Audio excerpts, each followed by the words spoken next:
ഇത് നമ്മുടെ തിരുവനന്തപുരം കിംസ് ഹോസ്പിറ്റലാണ്. ഇന്നലെ എൻ്റെ കസിൻ്റെ മോളുടെ ചെക്കപ്പിന് ഞാനും കൂടിയാണ് പോയത്.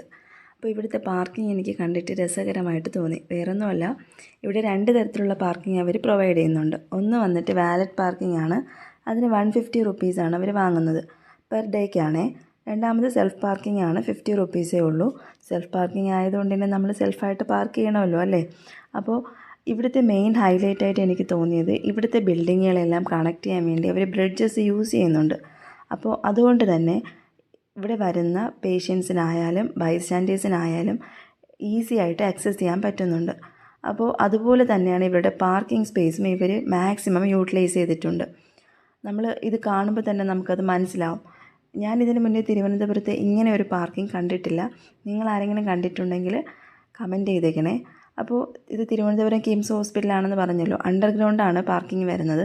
ഇവിടെ വന്നപ്പോൾ തന്നെ അത്യാവശ്യം പാർക്കിംഗ് ഫുള്ളായിരുന്നു. എങ്കിലും നമുക്ക് അവിടെ ഒരു സ്പേസ് അവർ കണ്ടെത്തി തന്നിട്ടുണ്ടായിരുന്നു. അങ്ങനെ ഞാൻ എൻ്റെ കാറൊക്കെ പാർക്ക് ചെയ്തിട്ട് നേരെ ഞങ്ങൾ ഡോക്ടറെ കാണാനായിട്ട് പോയിട്ടുണ്ടായിരുന്നു കേട്ടോ. അത്യാവശ്യം കണ്ടില്ലേ, പുറത്തൊക്കെ നല്ല തിരക്കായിരുന്നു, പാർക്കിംഗ് ഫുള്ളായിരുന്നു. അപ്പോൾ ഞങ്ങൾ പോയിട്ട് വന്നതിന് ശേഷം എൻ്റെ കാറ് എടുക്കാൻ വേണ്ടിയിട്ട് പാർക്കിങ്ങിൽ അവിടെ പോയി പറഞ്ഞപ്പോഴത്തേക്ക് തന്നെ അവർ വന്ന് താഴെ ഉണ്ടായിരുന്ന കാറ് മാറ്റിയിട്ട് എൻ്റെ കാറിനെ അവർ പതിയെ താഴത്തേക്ക് ഇറക്കി തന്നെ കേട്ടോ. അപ്പോൾ അത് കാണാൻ തന്നെ നല്ല രസമായിരുന്നു. അപ്പോൾ ഈ വീഡിയോ കണ്ടിട്ട് നിങ്ങൾക്ക് ഇഷ്ടമായിട്ടുണ്ടെങ്കിൽ സബ്സ്ക്രൈബ് ചെയ്യുക, ലൈക്ക് ചെയ്യുക. താങ്ക്